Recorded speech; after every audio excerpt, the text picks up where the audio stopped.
to our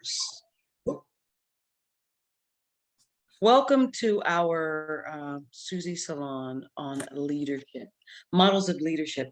And as I was telling the leaders, this really came about because somebody said, um, "Hey, I wonder how they select their seasons and who how do they lead? What happens?" So I was fortunate enough to get some really wonderful people to say yes, that they would come and talk about their leadership, um, their styles, their models, and we have one other that's coming. Uh, Anthony Rodriguez from the Aurora, is in a he's in a board meeting, and it's no, not a board meeting, a meeting with somebody that's supposed to finish at 7-ish, and as soon as he can, he will join us. Good. So he will hop on board as well. So I will sort of introduce everybody and then go back and have them talk about how they do what they do. So Robert Connor, he is the artistic director of Dominion Entertainment and Dominion Productions, one being a for-profit and one being a nonprofit. Just to clarify, it's Dominion Entertainment Group and Dominion Arts Foundation. The Arts Foundation, that's okay. I'm wrong. That's okay. I apologize. No worries, no worries. You should know what you're talking about when you talk. Yeah, I might have you someplace totally different. Matt Tournay, is that correct? Right? Close enough. Close enough. Not really. Close enough. No, it's not really close enough. I should say it correctly.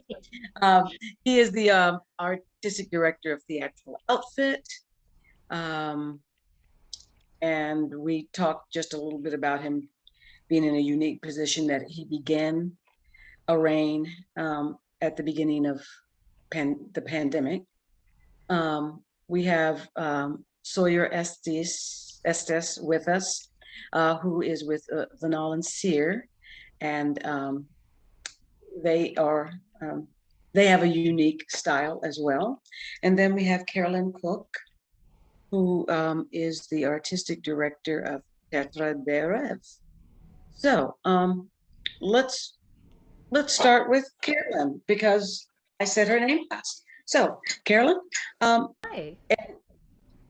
I don't know if we can we highlight her, pin her? I can pin her, I think. No, I can do it. I can do it. Let me do it. Hi, am I pinned? You're pinned. You are? Going steady. We're going steady. That's just what I was thinking. Yeah, if I'm pinned. It's the next is a promise ring. Some people get that. So hi, my name is Carolyn, and my theater company is Théâtre du Rêve, Theater of the Dream, which was named for my dream of acting in French, which didn't seem to come true until I decided to start a theater company. So I founded the company in 1996 and 95, 96 after several attempts at getting other theaters in Atlanta to consider the possibility of programming one French language. And everybody, well, I only talked to a few people, but they just felt that it was too financially risky or weird or something. And so I produced one show and thought that was it. And people loved it, and they kept coming. And it turned out that there was not only a really strong contingent of theater people in Atlanta, meaning people who work behind the scenes or on the stage or design or whatever, who shared my love of that combination of French and theater. But there was also a strong enough audience to support one show a year. And so we started doing one show a year, And I think I took 1 year and didn't produce anything because I just didn't know what to do. But other than that, we've done a show every year for 25 years. Um, and there was a period when I was chasing a small child around, and had a young colleague who was just full of ideas, and that was Park Krausen. I know you all have seen her many times as a performer, and she stepped into the artistic director role. I stayed on the board for a while, and then um, and booked education shows and things like that, and really was just in a support position then, and acted in some of the shows. But she greatly expanded our programming into more shows per year, more ambitious international collaborations, just all sorts of really more commissions. Um, got an office at the goat farm. We were the bomb diggity. We were super cool.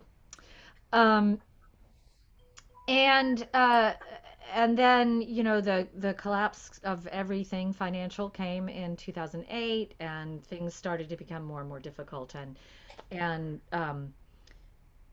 people's lives changed, and Park was ready to do more of her own individual projects, and my child went to college, and boom, I'm back. So that's basically the arc of those 25 years. There have been different leadership models over the years. When For the first 10 years, I was the artistic director. It took maybe 3 years before there was ever even another staff member or anything. Um, there were years, there were really lean years, Um, then Park really created an organization that had a managing director and an artistic director and interns and all sorts of things going on, um, until that was not financially viable anymore. And when I came back as producing artistic director, and that is the position that I have now, meaning that I'm responsible for the whole thing, the business side and the artistic decisions. Um, though I do have a number of people who work with me as planning our education programming, or creating our marketing materials, or my right hand person is Eliana Marianis, who started out as sort of an administrative assistant, but I now call her associate producer, in that she has produced a couple of the programs that we've put out during COVID, when everything changed, everything went digital. She got herself trained on a lot of digital platforms, really, really mastered Zoom, really, really has done an amazing job of sort of self-teaching and YouTube video, teaching herself to do video editing. And so she's created a lot of cool stuff for us, that we've been able to do digitally. And as we return to in-person programming, I'm hoping that we will be able to do an annual play reading event with, in the fall. We produce one show a year in the spring, um, and that she would be in charge of that. So all of that to say that that's a whole bunch of really part time people working to keep the hamster on the hamster wheel. Um, and that's just how it works. Really, the buck stops here in my den, and I'm I have an amazing team. But if you're picturing, an office of cubicles, um, it's not that. It's dear friends who work well together and want this to succeed. So that's our structure, and our mission is to bring the French language and Francophone cultures from across the world to life on the American stage. And if we have the opportunity also to go to some of those French-speaking places and share our American theater experience with them, great. But our mission is to bring that world to life for those of us who don't have We only have one land border with a French-speaking country or area, which is the northeastern United States, bordering on the French-speaking parts of Canada. And otherwise, we're really cut off. So we feel like that's a good enough mission to share that with the rest of the world, with the rest of our American world. There you go. Fabulous. Thank you so much. Thank you, thank you, thank you. Next, let's hear from our fabulous Robert Connor. Let me unmute before I go into 2 minutes of the byproduct of Zoom, you know. Well, first of all, thank you all for having me. Brenda, thank you for inviting me to talk. I'm actually honored to be amongst this panel because it was about 10 years ago. It was exactly 10 years ago when I struggled with the notion of creating Dominion Entertainment Group, which is a for-profit company, but its primary purpose was to provide more platforms, specifically, but not exclusively, for African-American actors and directors and stage managers. And it spawned out of a multitude of conversations, which unfortunately are still happening right now in our Atlanta theater community, about access and purposeful inclusion.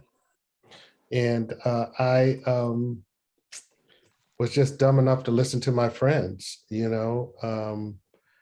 I am friends with a lot of very talented actors. I admire them and I support them. And we often sometimes commiserate.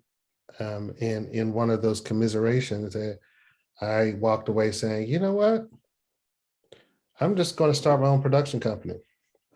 I felt like over my 40 years of working in arts and entertainment, I had acquired enough depth of knowledge about how things work, but I hadn't just quite figured out how to finance it. And even at that point, I didn't know. And so in my infinite wisdom, I set up a GoFundMe account on Facebook because I had about 1,000 Facebook friends at the time, and said, okay, well, I have 1,000 people who love and support me. And if each one of them gives me $10, I'm gonna have $10,000 to start up my production company. And I'm gonna produce shows, and we're gonna put Blackers on stage, and we're gonna be inclusive, and we're gonna do all these things. And we're gonna show the world, you know, that Atlanta is not as divided theatrically as we appear. And after I got the $500 donation, I had a decision to make, and that was move or lose. And, you know, not to belabor it, but I did make the decision to move. And after I received an offer of a partnership, an investment partnership. And so it raised my base income, my base capital investment to $5,500 to start Dominion Entertainment Group. And a series of events kind of snowballed into taking that $5,500 in the quarter, grossing $88,000 from my first show. And grossing, because, you know, I made not one dime, but I was able to pay people and I was able to pay for lighting and sets and those types of things. And what was really good about it was the quality of the production was really good. And it caught on like wildfire. And that's the Black Nativity production that has become kind of like the cornerstone and has always been the cornerstone of in the African-American community's holiday production. It's gone from Just Us Theater to Jamandi Theater Company to True Colors Theater Company. And then when True Colors decided to opt out of producing it, because it is very expensive, I was dumb enough to grab it. So here we are, 10 years later. I am a for-profit sole proprietorship, which means I'm it. I do have an enormous amount of 1099s though, that we process throughout the year. So most of my staff that works with me are contracted staff. And over the years, I've been able to amass a small army of people to help kind of push the vision forward, because ultimately the goal of Dominion Entertainment Group is to provide quality entertainment for the Atlanta community and to provide opportunities and access to performers of color and others so that we can tell more stories. And so over the years, we've produced shows. I've lost money on shows. I've made money on shows, but I haven't had from what I perceive, sometimes the cushion that nonprofits have of being able to lose other people's money. So, so when I lose money, I lose my money, and in some respects, I'm okay with that, because we've been in the black for 10 years, thank goodness. We've been grown for 10 years. We've had our hits, we've had our misses. But what I will say has been the constant is that the product has always met the standard of what is considered quality professional theater. Now, some people may not like the play, some people may like the play, some people may not like the actors and may like the actors, but at the end, the forefront, that my leadership style is I will not compromise quality over quantity. And so my staff kind of has over the years began to understand my aesthetic, my brand, what I want to produce, because I go around and I look and I see quality theater. It's not like I am I have created quality theater in my mind. I go to see plays, and like, for example, I saw a play at Theatrical Outfit, Lady Day at the Emerson Bar and Grill. And I found myself as a theater maker looking at the construction, looking at some of the light changes, just kind of soaking it in. And for me, that has always been life for me as a theater maker, because when I go to see a show, I go to see the whole show, And so I really admire theater producers that take the time, whether it's a large show or a small show, black box, or like we did Black Nativity at the Cobb Energy Center, which is 2,700 seats, a huge show. It's the quality that draws me. And so eventually we may evolve to adding full-time personnel.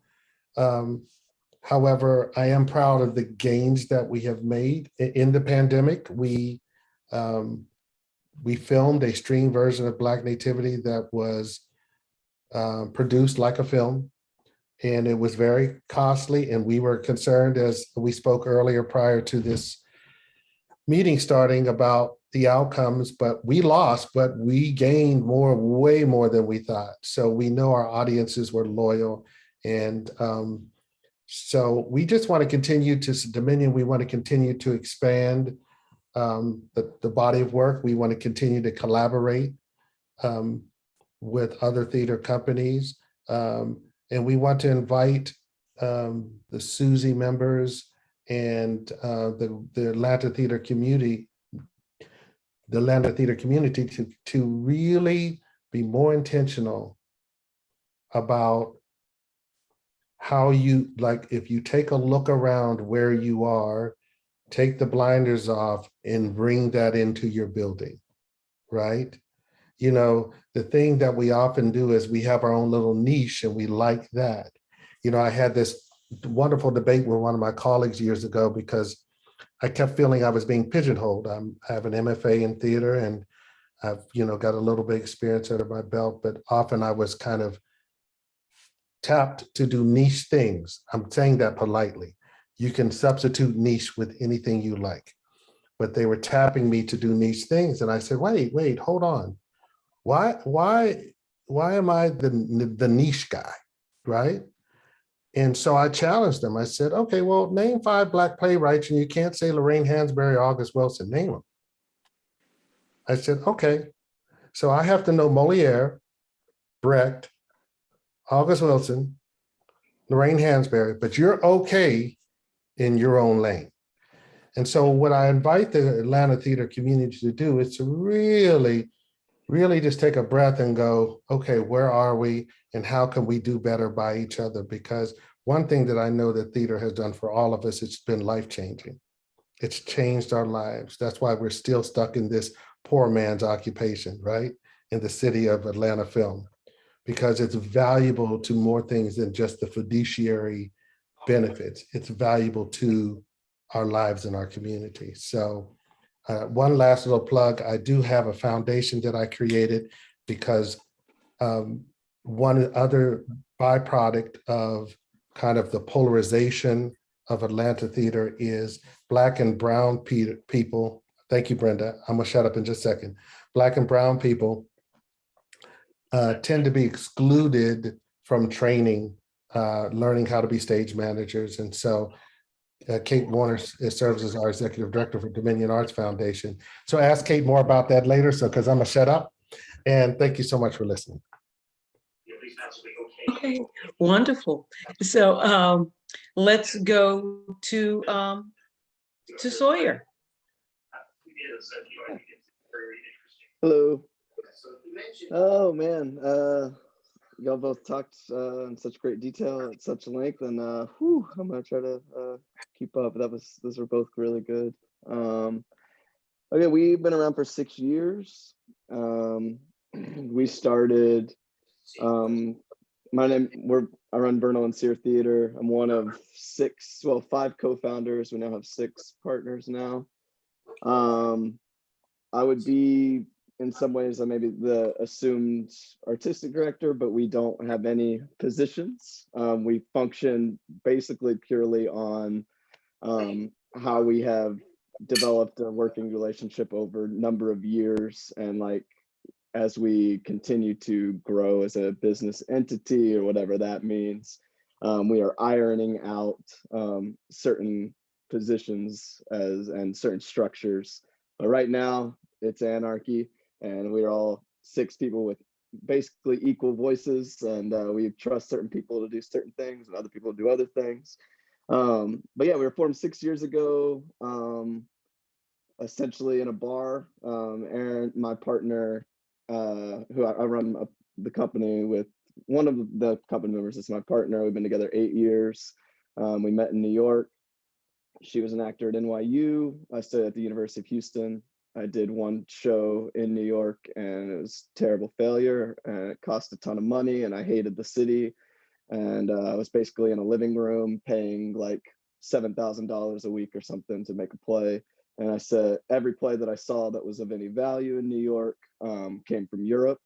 So I quickly was like, I don't think you can build work in this city in an affordable way in a practice, because it just costs too much money.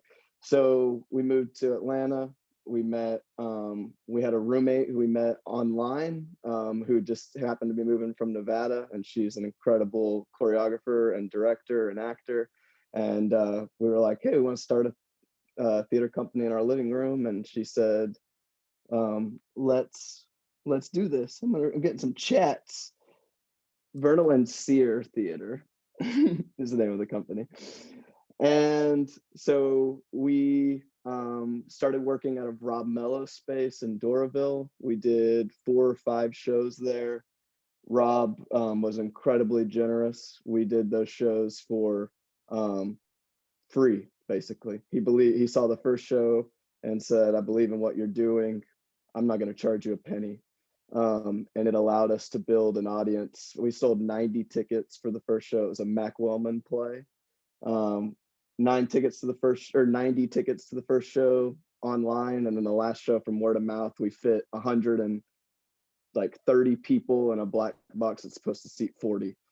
We cram people in, and every show since has grown by at least 75%, to where now our last show sold like 1,500 tickets, 3-week run for theater that a lot of people in Atlanta want to say won't work in the city. It's too strange, or the content is too heavy and too challenging and controversial.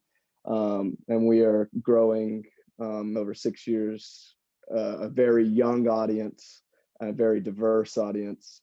And it's pretty freaking awesome. And so I'm very proud of that. How we pick shows, like everything is anarchy. We read. We're gonna come back to that. You can, let's talk, let Matt talk, and then we'll come back. Please. Everybody will talk about how they. Oh, please go ahead, Matt. You wanted to finish up something before Matt comes? I think that sums us up. We'll get to, if anyone has questions, I'm open. Okay, so fabulous, thank you. Matt, you are our next person. Thank you so much. Thank you so much for inviting me to be part of this. And I've just loved hearing stories from my colleagues. So first of all, I'm the newcomer here, started in July 2020, had planned this, what I think was pretty exciting season that we never got to do, because the first decision I made as artistic director of Theatrical Outfit was to cancel everything, because we were going into a global pandemic, and we had to pivot to digital, and then pivot again, and then pivot till everyone's sick of the word pivot, which is something I know that every single one of my colleagues in this Zoom fundamentally understands. I'm very lucky in that I inherited an extraordinary theatre, an extraordinary building, and an extraordinary legacy. For 25 years before I took over as artistic director of Theatrical Outfit, it was run by Tom Key, who I'm sure all of you know, and he ran it with such integrity, grace, and commitment to the mission, which is to produce world-class theatre that starts the conversations that matter. But before Tom, there was other artistic directors, all the way back to the late 70s, when a group of students wanted to found an experimental theatre that sounds very similar to Vernal and Sear, and do productions of Medea and Laundromats and something. So sorry, we'll have to have a drink and I can tell you all about them. So what I have inherited is this incredible building with an incredible mission, and it was the mission that drew me here.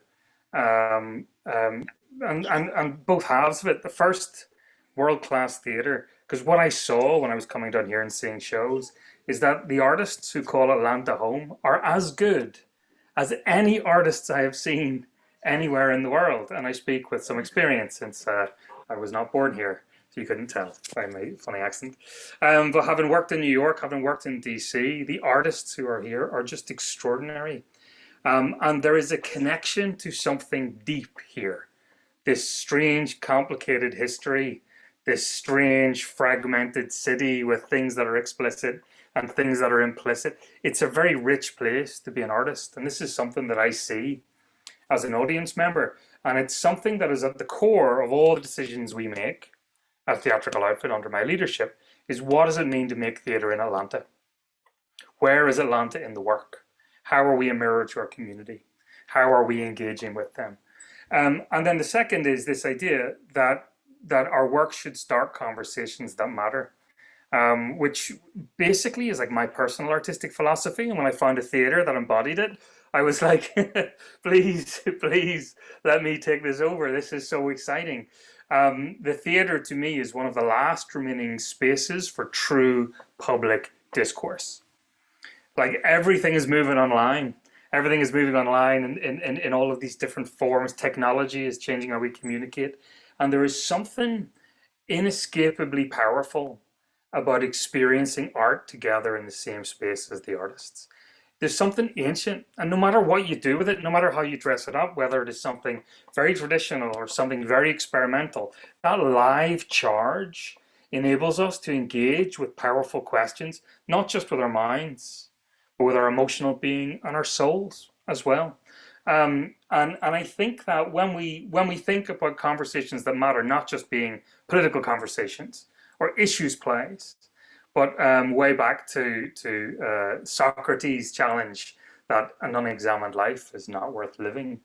It really points us at looking for plays that start conversations that are necessary within our community, and plays that reflect our community, and a theatre that celebrates the best of what Atlanta has to offer in terms of acting, directing, design, writing.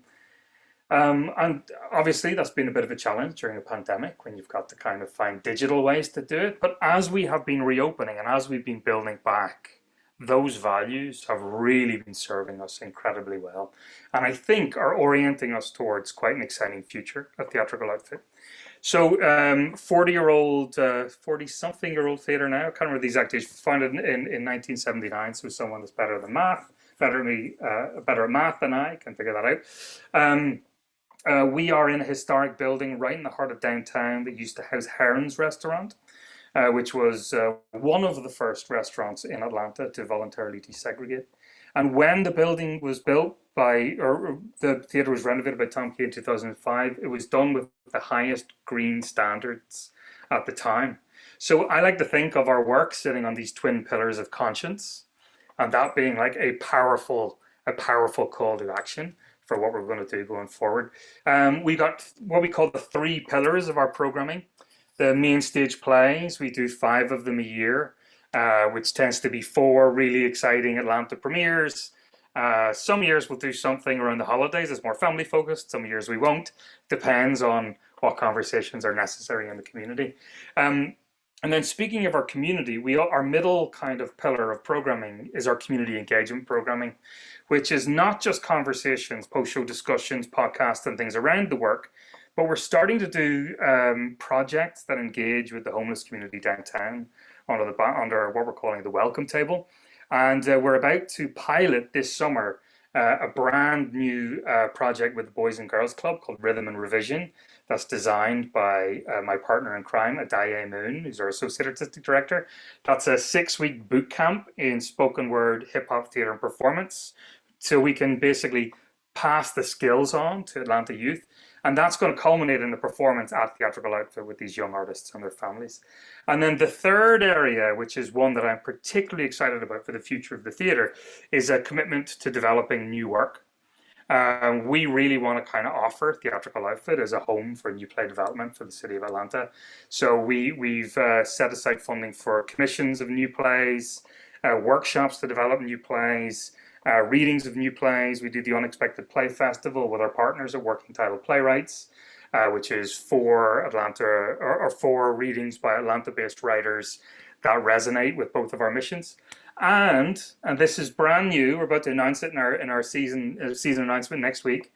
We are starting a residency program. We're turning our costume shop, which people aren't really using, into a new play lab that we're going to use for 6 weeks of the year. And then for the rest of the year, we're going to share it with other companies that develop new work that need a home, primarily for table work, but there'll be some music stands and we'll be able to house some small readings. So we're going to have a few mission-aligned companies that we're going to invite into residence with us so that the theatre is full of artists doing what they do, creating, working together.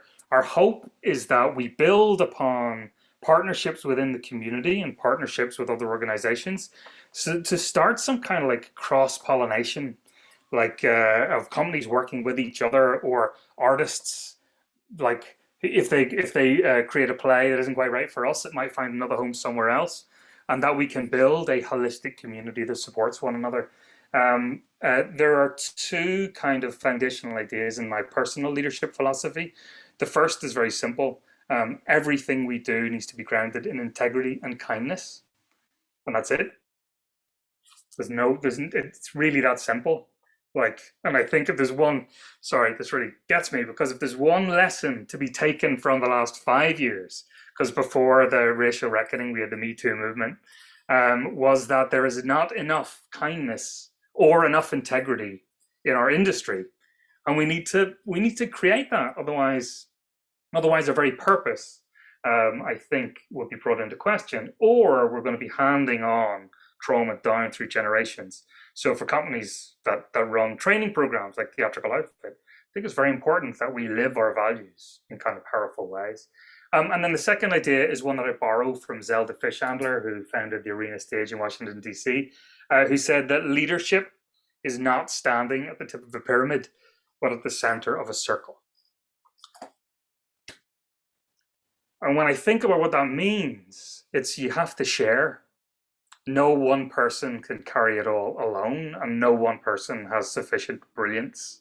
No matter how impressive their resume, you have to kind of find ways to be a leader who listens, a leader who supports, and really the hierarchy is one of responsibility, not of value. And I think if we can put these things into practice, we can create a vivid home for artists in the heart of Atlanta. So that's what we're going to be trying to do over the next few years. And we've been trying to do in some small ways so far. So yeah, that's Theatrical Outfit. Thank you, thank you, thank you. I think we have a wonderful group of leaders here that I've already learned some stuff from. I would like to, before I say that, I'm hoping that participants are jotting down questions. Feel free to place them in the chat if you need to. At the end, we will come back and open up the floor for questions. But I'd like to give everybody, because I don't want to run out of time, I'd like to give everybody just a couple minutes to talk about the way that they choose their season. You know, everybody might have a different way. Some people might have, you know, board members that help. Some people might do it all their own. Some people might have a committee. I don't know. So let's start with Sawyer, since he was going to answer that question before I interrupted him. So let's start with you, sir. Yeah. You just moved me along. You didn't interrupt. You were just like, let's go, which I appreciated.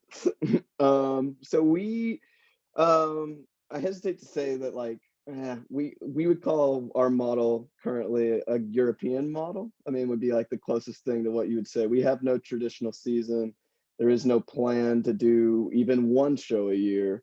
We read a lot. We watch a lot of films. We look at current events, and one or more of us will say, hey, this thing's on my mind. Let's look at this period of literature, or let's look at this film. We want to work on an adaptation of a film. We want to develop a novel word for word, or we have this original play that we want to stage, and then we'll go into rehearsal.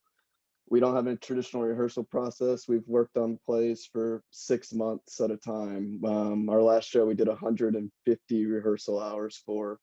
It was a 2.5-hour adaptation of a surrealist film by a great Spanish filmmaker. And that's it. When we just we attack it, and they're highly movement driven. There's a ton of dance. There's a ton of mixed media, video, original music. And we work, everyone at this point, we have no funding outside of ticket sales, and everyone works jobs and comes in and does it for passion. And we do our best, and we try to maintain incredible integrity, as Matt said, and quality, as Robert said, and do something which we feel provides a kind of world-class kind of quality to this city. That's our thing. Okay, thank you, sir. Let's take a look at Matt. Matt, how do you folks, how do you, as the leader, how do you pick your season? Well, I mean, our guiding star through the entire process is our mission, like conversations that matter. So we begin kind of early in the year, working as a whole staff to identify questions that are on people's mind. And sometimes we'll talk to some artists as well at that point and the broader community. And once we sort of orient the the thematic zip codes. We start generating lists of plays and get to reading. The bulk of it is done by Adaye and I. He's the associate artistic director, and we sort of narrow it down to top 25, top 20, and then we start getting consultation. And I think that depends on the play. We might talk to artists, might talk to other staff members, but we kind of try and echolocate the plays and the communities, and you find just some plays are very sticky. And once you get one, then you figure out what goes with that, and then what goes with that, and what goes with that. But we try and stay in living conversation with our staff and with our community. But it's primarily led by Adaye and I in that first phase of narrowing it down, and then we kind of, we like the staff to be able to have some say in decisions that will affect a lot of their life and work for the following year to 18 months. So I mean, I think that's a fairly traditional model, but I'm very lucky to have Adaye on board. Okay. Carolyn, how do you go about selecting your Um, or it plays? really varied from year to year. For at the beginning, so much of it was about what we could afford to do, and now so much of it is about what we can afford to do. Uh,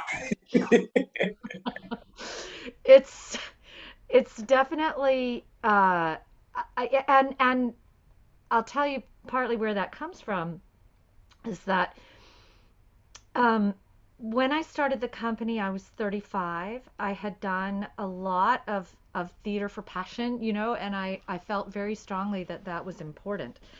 Um, and I also was deeply grateful to be in a place in my life where I was around people who saw theater as their primary profession, even though we all had day jobs. But um, and so I dove in with a commitment to pay and hire equity performers. And maybe not everybody, and I will say our first few shows were equity member project code things before we even and I'll explain what that is if anybody's interested, but basically we all just split the take at the end and everybody made $63, which was thrilling. um but everybody was volunteering their time, etc., and the theater that gave us space basically agreed to just split the box office with us. It was very much that kind of thing, Sawyer, where it was like, I just want to try. I just want to try. And the other thing about that, because I felt this vibe, I was like, because the reason I wanted to do theater in French was that as a junior in college, I had studied abroad, and I had the city where I really discovered professional theater was Paris. And I took like a theater course where we studied and then saw 20 plays in the Parisian theater season, everything from Jean-Louis Barrault's Return to the Stage to like the craziest student production of Caligula. So it was this massive education, and I wasn't seeing that kind of work in the US. So from the beginning, I tried to produce plays that you might not find here. Um, and then sometimes I just needed to find a play that only had two characters because I could only afford to pay two actors. And it's just been a combination of that the whole time. In the last 5 years, um, I've really had a focus on us creating our own work. So everything we've done since 2016, we did our own adaptation of The Little Prince. Um, and then I started exploring subjects that were really talking to me. So, and writing.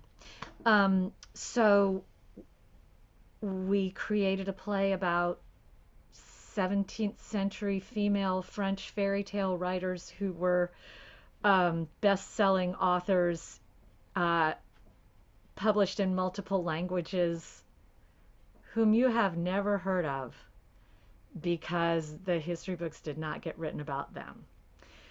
And then somebody recommended this book, The Black Count, to me, and I learned about the father of the writer Alexandre Dumas, who was a general in the French Revolutionary Army, and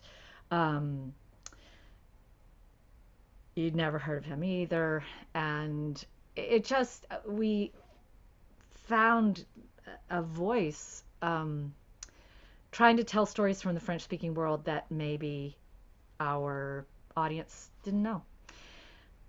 So we just have been creating work, and then during the pandemic, and specifically in response to the racial reckoning in the summer of 2020, but that was actually going on well before that.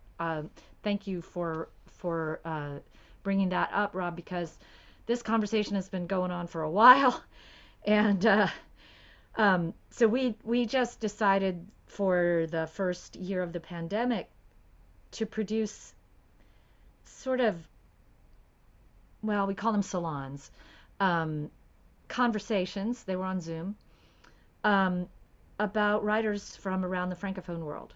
So we did programming from the Negritude movement, the Aimé Césaire and Léopold Senghor, and writers from the Caribbean and Africa and France. And then we studied the Acadians in Canada, and Maine, and Creole, Louisiana, and et cetera, et cetera, et cetera. So I think at this point, I would say that we choose material, not so much that we choose plays, but that we choose material that speaks of or from the broader Francophone world. If we're going to live with the horrors of colonialism, then let's celebrate what is amazing about the result of French colonialism, which is that French is everywhere. It's everywhere. It's all over the world. And there's so many different dialects, and there's so many different variations on a theme of French. And I don't know about you, but when I was a French major in college, I didn't learn that. Or I learned it as, a simple factoid instead of really, really exploring writing from those places. So, it might be a play that someone else has written, and it might be something that we create as a company, but it's going to be from the broader Francophone life experience. Okay, thank you. Mr. Rob? Mr. Rob, I think the question was, how do we select shows? How do we program, right? Right. Of course, my first show was a show that I felt was important to the city, and important to the culture that I serve. And but I quickly learned, as a for-profit company, I don't have the same luxuries as nonprofits. So, I immediately wanted to, I will say naively, I wanted to expand off of the success of Black Nativity, which now, looking back 10 years, it seemed huge, but as the years have gone by, the budget for Black Nativity has exponentially increased. It is quite a costly show. But, from the meager beginnings, so I immediately just took that money and said, okay, I'm going to do another show, right? And so I started thinking about shows that I liked and that might be relevant to the community, but also, offered a little bit of diversity in casting, but told stories. And my next offering was, okay, I'm going to do Jar the Floor, because it talked about 4 generations of African-American women.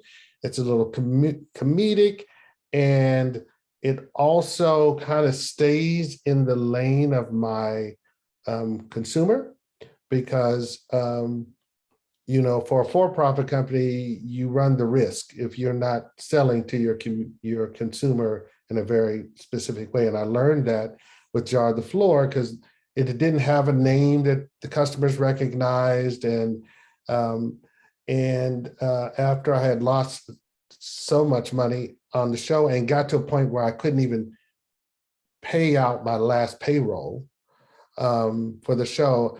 I remember like standing in the shower, like just like so defeated, like, oh, you suck.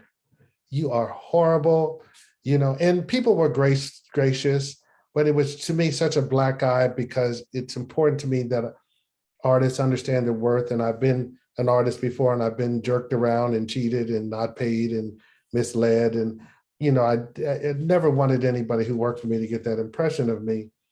And, I, I put Black Nativity tickets on sale for the summer, and they started selling like in June.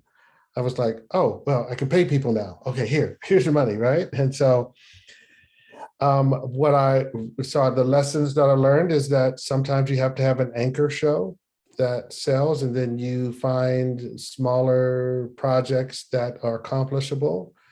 So every other year or every year, I would add another piece that for me had a certain historical value, was a storyteller, dealt with history, dealt with issues, social issues within our community. We wound up doing a very successful run of, I don't know why that, A Lesson Before Dying. Again, a wonderful play and a wonderful performance, starred Elizabeth Omalami and a couple other really, Enoch King and a couple other really talented actors. And I just had the generosity of people that the actors said, I see what you're trying to do here. So, as we expand, I walk with great caution because I try to pick a really good show, but I always have to keep in mind, what butts in seat, because a for-profit company has to think about butts in seat. Not that nonprofits don't either. Yes. Yes, absolutely. But I would just like to clarify that I don't have certain funding sources that nonprofits do. I don't have the grants and the Coca-Colas or the Delta Airlines or some of these things that, are looking for nonprofit funding. And I'm okay with that because I know what I am. I'm a for-profit company. This season, we've added Mahalia the Musical. I invite you all to come see it. Shameless plug. It is starring Maisha McQueen, who is fresh off of Broadway, coming from her run in Waitress the Musical on Broadway. And she's an Atlanta native. And so when I start thinking of shows, I really think about the actors and how it would be a good vehicle for them. I go out and talk to my friends and say, hey, what are your shows? What do you think? What's a piece?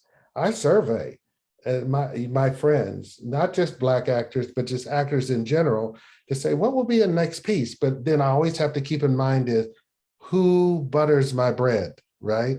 I can't veer off too far.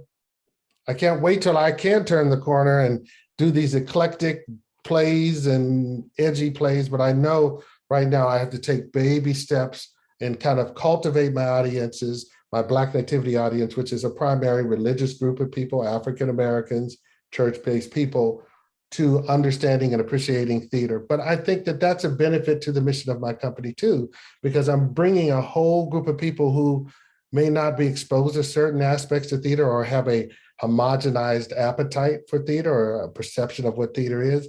And I'm kind of bringing them into the fold. And that's just not audiences, that's actors. Every show we do, we hire novice actors, we hire up and coming actors. We just don't try to find people from out of town or the best of the best. We saddle them because I feel like the rehearsal room is a training ground. So that's kind of how I formulate my season. And it's typically a collaborative conversation and a singular choice. Yes, yes, yes. Okay, so we are, officially out of time, but people might have questions. And so if people have questions, what I would like to propose is that we do sort of a lightning rod, get a question and just quickly answer it so that we can have just maybe 10 minutes of questions. if people do have questions. So if you would like to or need to raise a hand, a virtual hand, and unmute yourself and ask a question if there are questions or comments. Lightning rod on both sides. Wow. Kate says she's watching our chat. So if you got a question, you want to put it in there. I have a question. Okay. I have a question. What first of all, thanks to our guests. This has been fantastic to get to know everyone's different sort of process. And so I want to go lightning round. It's got to be short, but like you're writing a grant. Go a little deeper. Tell me about what's your biggest challenge when you're designing a season? 2 sentences or less. Money. And finding that these days, finding personnel to execute what you're trying to do. Okay, that's 2 sentences. Next, anybody else want to answer? For me, I think it's finding that combination of people who are outstanding at the work that they do and can ideally wrap their mouths around the French language in a really, connected and passionate way, so that, and then what we do, of course, always is have English super titles, or in the case of film, subtitles, so that it's just like seeing a foreign film. But yeah, that, and I'll be honest, Kate, marketing, just getting the word out and letting people know that we're here and you don't have to be afraid of us just because we talk funny.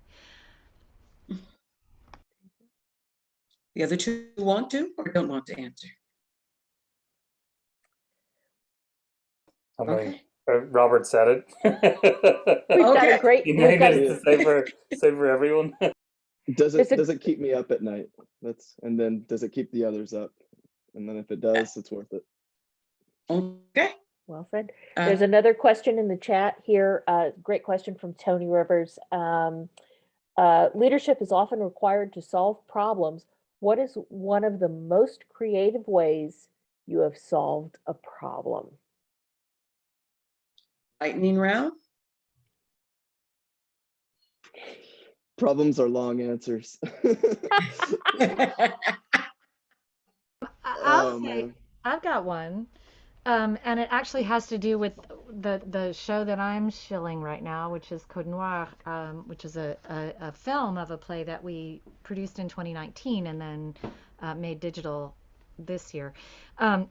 Is realizing that the actor that I had collaborated with from the very beginning was struggling more with the French than he expected to, and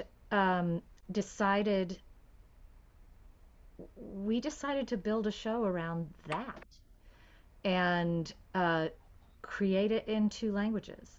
And we created a bilingual piece. And especially when we returned to it this time, we dug deeper into why it was bilingual and what that meant, that these people were coming from 2 such different places, or that they were coming.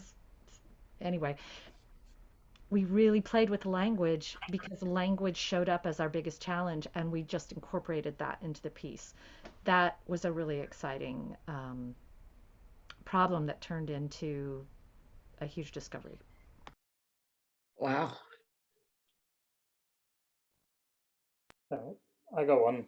It's from way back when, is that when I was just starting out, just finished university.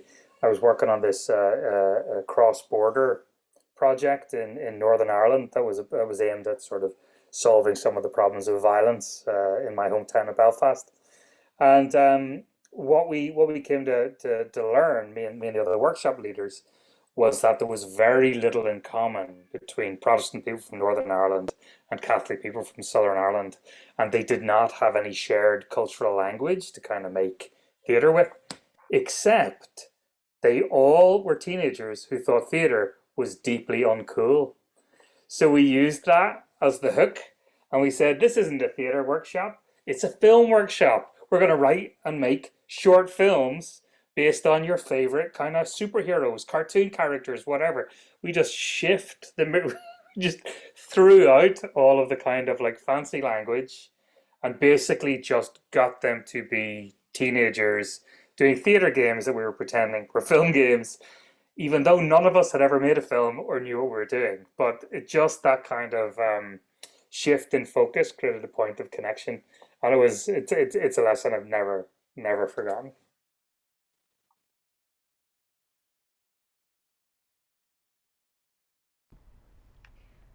There's something I'd like to say if that's okay to just throw something in. I Yes. think when I go to the theater now that I've been producing theater or been around the producing of theater for more than 25 years, um, when I go to a play, I just think so many things have to come together for me to be having this experience that I'm having in this room right now. So many things, and it goes so far back, and it includes money, and it includes passion, and it includes education, and it includes confusion and self-doubt. And Robert, I was standing in the shower having those exact same thoughts 3 4 days ago. Then somewhere I just started breathing, um it it it, it it's all of that. Plus, I mean, the one thing that you do see as an audience member is human beings giving of themselves in the moment for the sake of story and shared experience. None of it is a sure thing, none of it is a given. So if I see a great show, it it it's mind blowing. And if I see 5 shows in a row and none of them were great, that's because it's really really hard to have a great show. It's so hard. It takes so many pieces coming together, and every night the pieces have a slightly different shape, and I don't know. But it's also why I think that those of us who do it can't stop, because it's so thrilling and it's so worth it. Um, to be in the room with each other and with an audience and not be able to do anything else from lights up to lights down. There is nothing else happening in the world but that.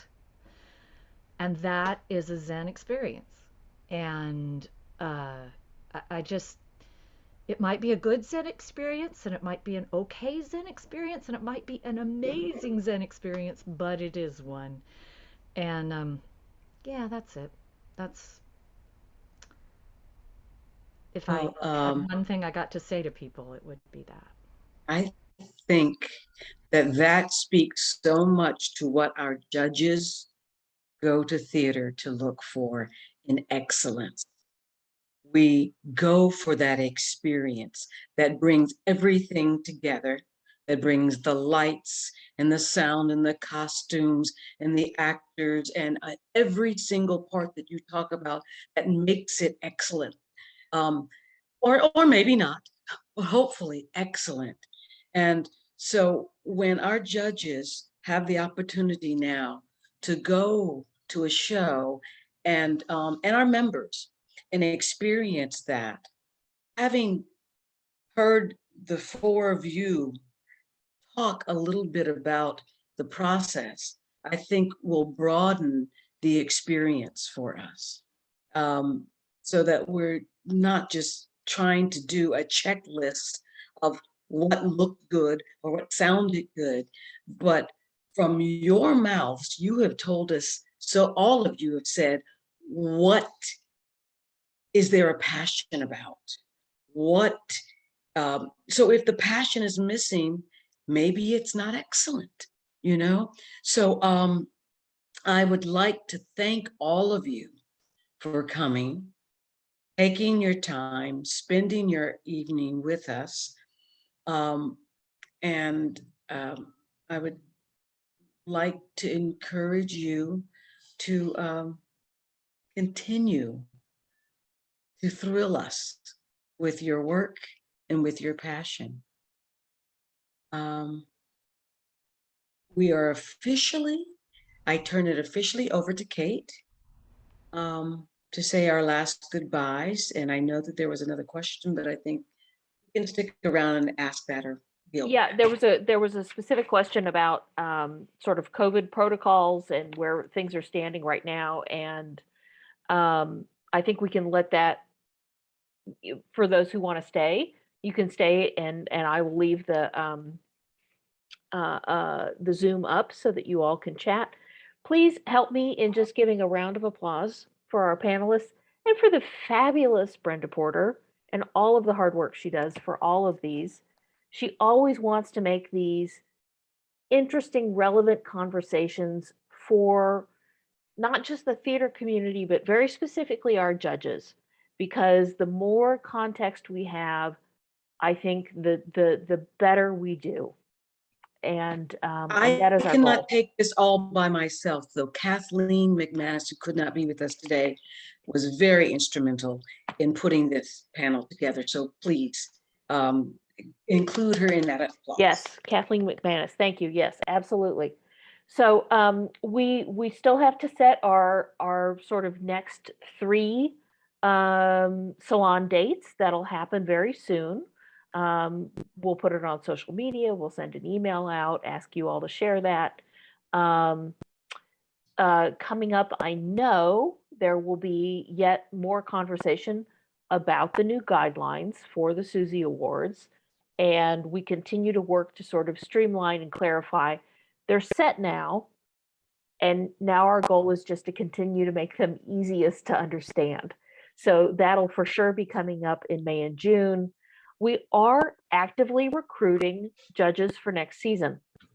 So if you think of someone, a friend, a colleague, someone that you know who really enjoys theater, really appreciates theater, and you think would be able to see a certain number of shows per year, please ask them to apply. The application is on the website, and of course, we're as available as we can be to answer any questions you might have. Same thing. The more we are, the more diverse we are, the better we are. The end. Thank you all very much for your Thank time. you. I'm gonna leave the Zoom up. I have to run off, but anyone who wants to talk about COVID protocols can do that. Know that the incredibly talented and wonderful Margaret Rhodes always does update the theater protocols whenever she sends out a notice when a show has been Suzi recommended. So that for sure is happening. But if you've got sort of more general questions and if people can stay, please do. Thank you all. Thank you, Kate. Thank Bye, you, guys. everybody. Okay. I don't have anything to say about protocols, but I've sure seen some good theater this year. It has been, people are excited about what they're doing. It's more diverse, it's more interesting. It's you know, as an old white lady watching theater, this is great stuff. And I'm not put off a bit